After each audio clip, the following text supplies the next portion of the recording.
ना कोई सीधे मुंह किसी से बात करती, ना किसी का कहना मानती। पड़ोसी भी इस बात को जानते थे और जाने कैसे कैसे बातें भी करते। इसीलिए सासू माँ ने तीनों बहुओं को तुरंत अपने कमरे में बुलाया। मैं कई दिनों से देख रही हूँ, तुम तीनों अलग अलग सारे काम कर रही हो। ये सब नहीं चलेगा, तीनों को मिलकर ही काम करना पड़ेगा। सास की बात सुनकर एकदम से बड़ी बहू बोल उठती है। नहीं मम्मी जी, मैं इन दोनों के साथ कुछ नहीं कर सकती। मैं इस घर की बड़ी बहू हूँ, फिर भी ये मेरा कहना बिल्कुल भी नहीं मानती। अरे जेठानी जी, जानबूझकर मुझे डबल काम करवाती है आप, और छोटी मुझसे टेढ़े मुंह ही बात करती है।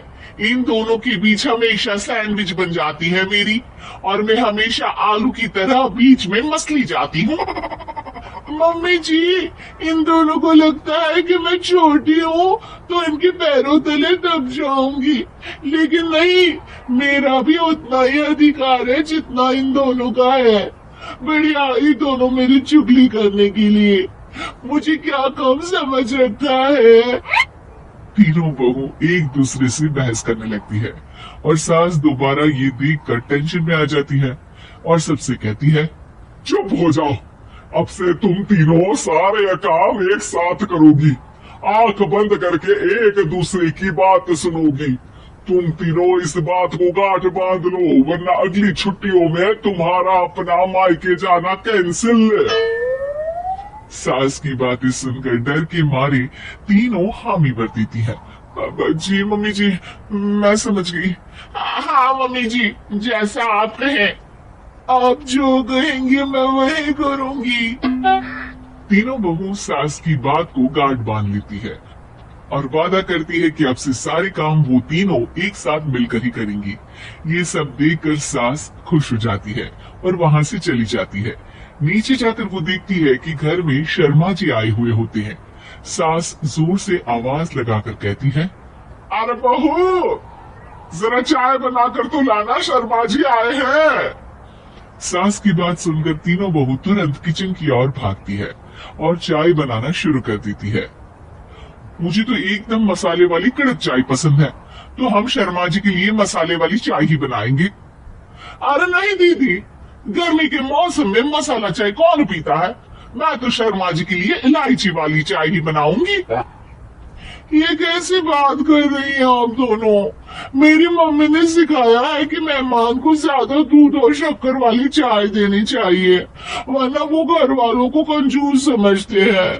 तो मैं तो शर्मा जी को ऐसी ही चाय दूंगी। तीनों बहुएं अपने अपने तरीके से चाय में शक्कर, मसाला, पत्ती सब डाल देती है। उबलने के बाद तीनों मिलकर चाय बाहर लेकर जाती है और शर्मा जी और सासू माँ को देती है। चाय पीने के बाद शर्मा जी सासू माँ को देखकर शर्मा जाते हैं और शर्मिंदा महसूस करते हैं कि आखिर उन्होंने चाय पीने के लिए हामी क्यों भरी। सासू माँ भी चाय पीना शुरू करती है और कहती है, अरे बहू, ये कैसी चाय बनाई है? चाय है या मीठे दूध की बासुंदी? हाँ, चाय अच्छी नहीं लगी क्या? कोई बात नहीं, हम पराठा बनाकर लाते हैं। चलो चलो अंदर। हाँ हाँ चलो। हाँ, आती हूँ मैं भी। नहीं नहीं, मेरा पेट चाय ने ही चौपट कर दिया, वही काफी है। पराठे से पोपट नहीं करवाना, मैं तो चलता हूँ। शर्मा जी चुपचाप पतली गली से निकल जाते हैं। अगले दिन सास बहुओं से कहती है, अरे बहू, जाओ जाके ऊपर की गेस्ट हाउस की सफाई कर दो। कल हमारे यहाँ मेरे दूर के रिश्तेदार आने वाले हैं, तो पूरे कमरे को चमका देना, समझी? तीनों बहू सास की बात को मानकर ऊपर सफाई करने चली जाती है और तीनों कमरे की सफाई चालू कर देती है। बड़ी बहू मकड़ी के जाले साफ करती है, तो बीच वाली झाड़ू लगाना और छोटी वाली सर्फ डालकर जमीन धोना शुरू कर देती है। अरे दीदी, जिठानी जी, अभी मैंने पूरी फर्श धोई और आप फिर से धूल नीचे गिरा रही हैं। और मछली जिठानी जी, आप बिना झाड़ू की धूल यहाँ छटक रही है। अरे तीनों को साफ करना है, एक साथ सफाई करते हैं ना। अरे वही तो, हम साथ साथ हैं, घर साफ साफ है। तीनों बहू ऐसे ही काम में उलझ जाती है और 2 घंटे तक एक ही कमरे की सफाई करती रहती है। बहुत देर से अपनी बहुओं को ना देखने के कारण सास ऊपर कमरे में उन्हें देखने जाती है, लेकिन कमरे में घुसते ही वो गीली फर्श पर फिसलने के कारण नीचे गिर जाती है। ओरी मोरी मैया, हड्डी मरोड़ के रख दी, आए मेरी तो कमर ही टूट गई रे। तीनों बहुएं सास को उठाती हैं और बिस्तर पर सुला देती है। अरे मेरे हाथ पैर दर्द कर रहे हैं, दबा दो आराम मिलेगा। हाँ जी माँ जी। अरे जी माँ जी माँ जी। और तीनों बहुएं एक साथ सास के हाथ को दबाना शुरू कर देती है। माँ की तो चीख ही निकल जाती है और नतीजा ये होता है कि सास के बचे हुए शरीर में भी दर्द उठ जाता है। हाय राम, ये क्या कर दिया तुम तीनों ने। अरे मेरी तो किस्मत ही फूटी है कि तुम जैसी बहुएं मुझे मिली। हे भगवान, पूरे शरीर में दर्द बढ़ गया है। अब तो पता नहीं कि चल भी पाऊंगी या नहीं। माफ करो, मुझे गलती हो गई मुझसे कि तुम तीनों को एक साथ काम करने के लिए बोला। सोचा था तीनों मिलकर अच्छे से काम करेगी, लेकिन बड़े बुजुर्ग सही कहते थे कि 3 तिगाड़ा काम बिगाड़ा।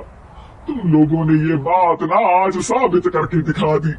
तुम तीनों को तो समझाना यानी मानो भैंस के आगे बीन बजाना है। तुम्हें अकेले अकेले काम करना है ना, तो अब से तुम अकेले ही अपना अपना काम करो। तीनों बहुएं वहां से जाने लगती है। अरे कहाँ जा रही हो? आप ही ने तो कहा कि अपना अपना काम करो, तो मुझे मुल्तानी मिट्टी लगानी है। अरे मुझे भी तो नेल पॉलिश लगानी है। मुझे ना मेहंदी लगानी है। सास अपना सर पीट लेती है और कहती है, अरे मुझे भी लगाना है कुछ। क्या माँ जी? क्या माँ जी? क्या माँ जी? तुम्हारे घर वालों को फोन तुम्हारी हरकतें बताने के लिए।